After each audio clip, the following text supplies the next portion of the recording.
मेरी सूरत की जीजी हूँ और मेरे सूरत के जितने जीजा बैठे हैं, जरा बताओ उपास का मतलब क्या होता है, व्रत का मतलब क्या होता है? भोजन छोड़ देना व्रत है? जम के बोलो जरा। नहीं। खाना छोड़ देना व्रत है? जम के बोलो जरा। नहीं। व्रत का मतलब क्या है? भोजन छोड़ देना व्रत नहीं है। शिव महापुराण की कथा कहती है अपनी गलत आदतों को छोड़ देना सबसे बड़ा व्रत है। खाना छोड़ देना व्रत नहीं है। खाना छोड़ देना व्रत नहीं है। दूसरे का धन छुड़ाकर खाना छोड़ देना व्रत है।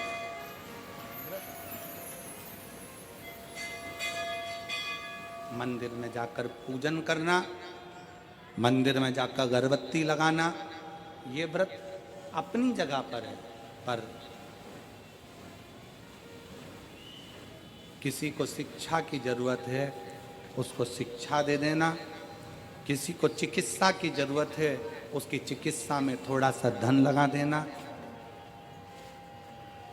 कोई रोते हुए के आंख के आंसुओं को पोंछ देना। किसी के दुख में खड़े होकर उसको खुशियां प्रदान कर देना, ये दुनिया का सबसे बड़ा व्रत है, सबसे बड़ी साधना, सबसे बड़ा तप। ये सबसे बड़ा तप है, सबसे बड़ी साधना है, सबसे बड़ा व्रत है।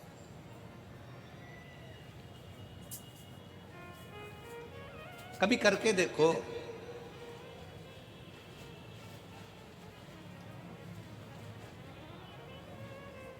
किसी ने बहुत अच्छी बात कही है कि मन साफ है तो सारी गलतियां माफ है,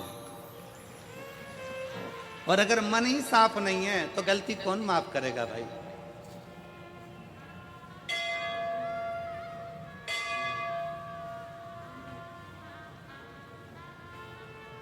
घर वालों से कह दिया कल मेरा व्रत है, कल एकादशी है, कल व्रत है मेरा। एक दिन पहले से चिल्ला चिल्ला कर बोल रही हो कल मेरा व्रत है, कल मेरा व्रत है, कल मेरा व्रत है। दूसरे दिन व्रत चालू हुआ और व्रत चालू होने पर सुबह से कुछ बनाया खाया, क्या करा भगवान जाने, जो कुछ भी करा, केवल व्रत वाले दिन अन्न नहीं खाया, बाकी का जो खाने वाली चीज थी वो सब निपटाया।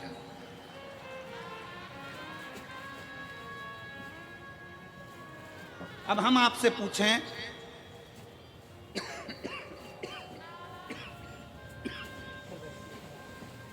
कि व्रत वाले दिन आपने केवल अन्न नहीं खाया, बाकी का जो खाने वाला था सब कुछ खाया।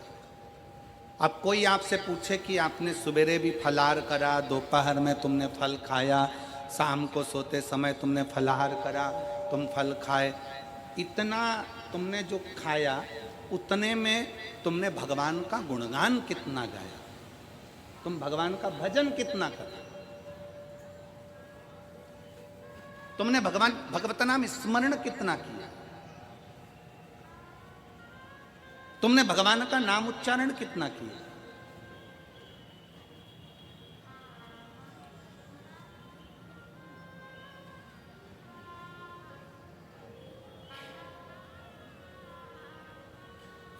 केवल खाना छोड़ा है, अन्न छोड़ा है, भोजन छोड़ा है, और दिन में सुबह से लेकर शाम तक 2-3 बार तुमने कुछ ना कुछ पाया है, वो व्रत हो सकता है आपकी दृष्टि में, पर हमारी दृष्टि में व्रत कौन सा है?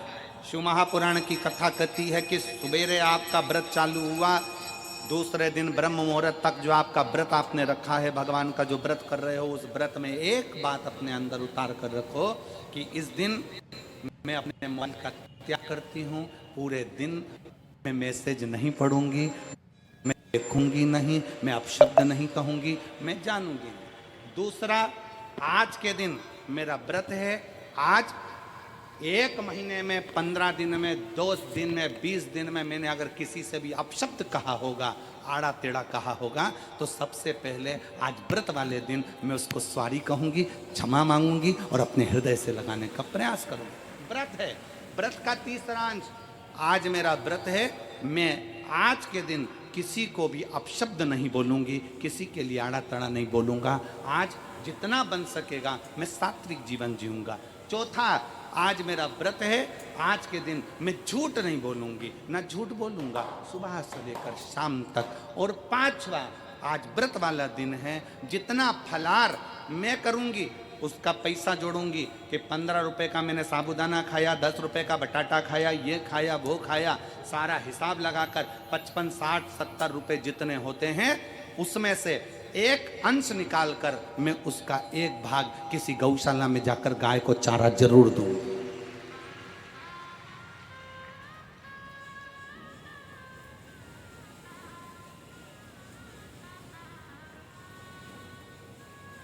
भीष्म पितामह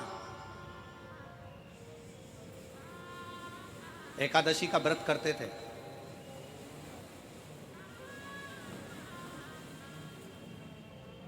भीष्म पितामह एकादशी का व्रत करते थे।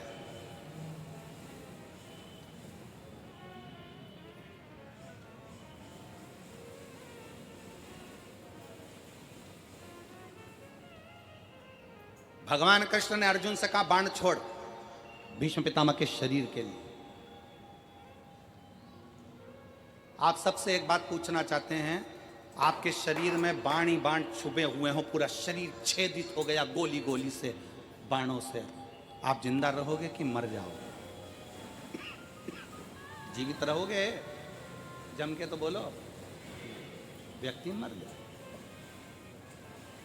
जिसके शरीर में इतने बाण चुभे हों, वो बाणों की सैया पर पड़ा हुआ हो, विचार करिएगा कि बाणों की सैया पर कैसे पड़े। रक्त बह गया, पूरा रक्त निकल रहा है और बाणों की सैया पर भीष्म पितामह पड़े।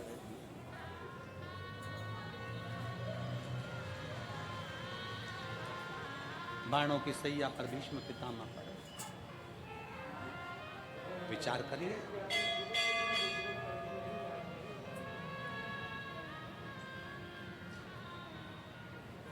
पड़े भीष्म पितामह बाणों की सैया। अर्जुन बाण छोड़ता है। बाण छोड़ने से पहले अर्जुन के मन में संशय उत्पन्न होता है।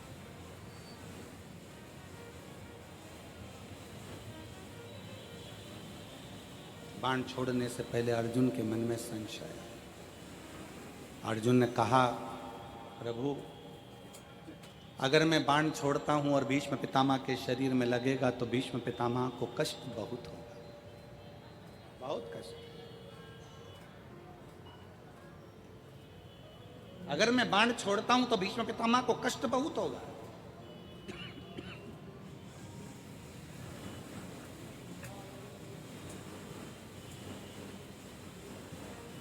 भगवान कृष्ण बोलते हैं, भगवान कृष्ण ने कहा, अर्जुन तुम्हारा काम है बाण छोड़ना।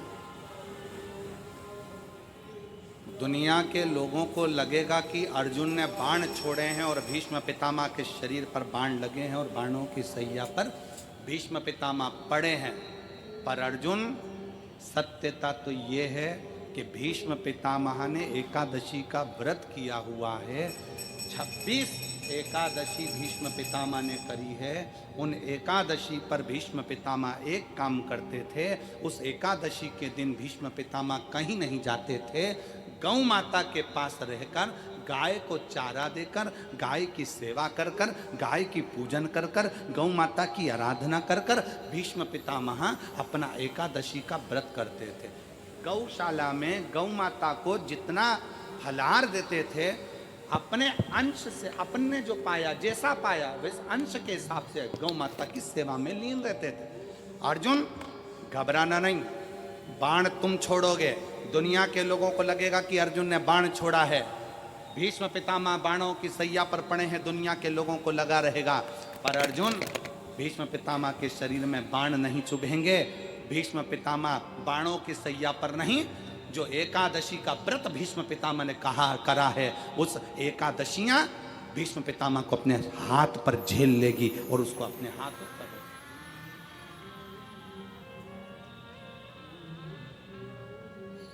जिन एकादशी का व्रत भीष्म पितामह ने करा है, वो एकादशी भीष्म पितामह को अपने हाथों पर झेलती है। इसलिए हमारे पुष्टि मार्ग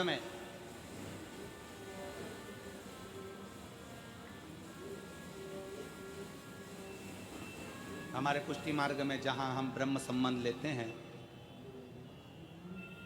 हमारे वल्लभ कुल में एक बड़ी सुंदर बात कही जाती है कि भले बकरी जैसे चरो पर एकादशी जरूर करो।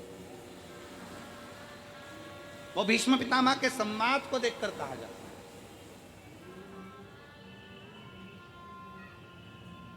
वो भीष्म पितामह के संवाद को देखा जाता है कि भीष्म पितामह के शरीर को एकादशी ने अपने हाथ में झेल कर रखा है।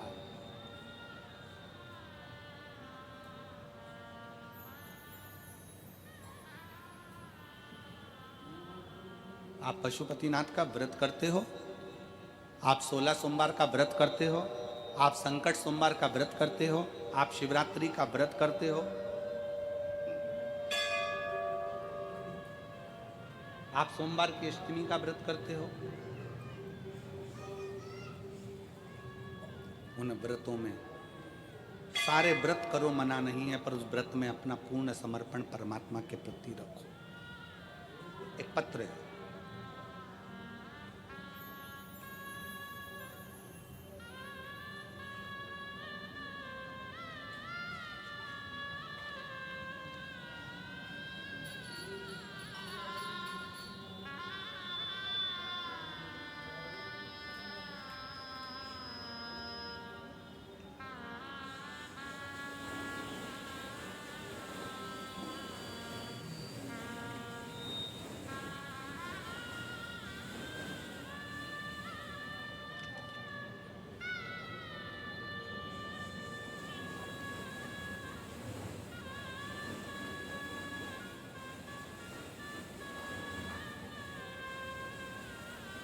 मैं दक्षा बहन, जरा एड्रेस आप पढ़ के बताओ जरा है? मैं दक्षा बहन आस चांदखेड़ा अहमदाबाद, ठीक है? सही पढ़ा है हम लोग? तुम भी पढ़ के बताओ जरा क्या लिखा है। मैं दक्षा बहन आस, ठीक है, चांदखेड़ा अहमदाबाद से कहीं बैठी हो तो हाथ हिला सकती हैं, और अगर बच्चा लाए हो साथ में तो आ सकती है। मेरी बेटी दर्शन चौहान, 14 वर्ष से उसको संतान नहीं थी। हमने बहुत इलाज करवाया, बड़े से बड़े डॉक्टर को भी दिखाया। फिर हमने, पड़ोसी ने आपके और आपकी कथा के बारे में बताया। हमने टीवी पर कथा सुनना प्रारंभ करी। अब जरा एक विचार करिएगा, उस बहन ने लिखा, हम आपको आज तक नहीं सुनने गए, केवल टीवी पर कथा को सुना और पशुपतिनाथ का व्रत किया। रोज मंदिर जाना चालू कर दिया, बेलपत्र बाबा को चढ़ाकर उसको सेवन करना, उसको खाना प्रारंभ कर दिया। सफ़ेद आंकड़े की जड़ का प्रयोग किया।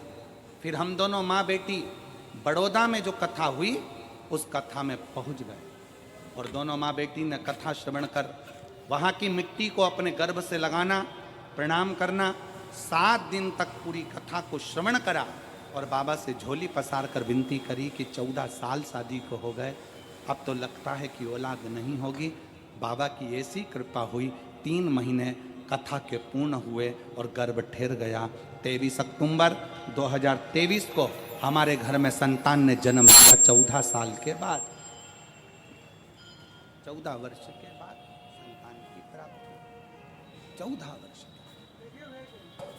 श्री शिवाय नमस्तुभ्यम, हर हर महादेव।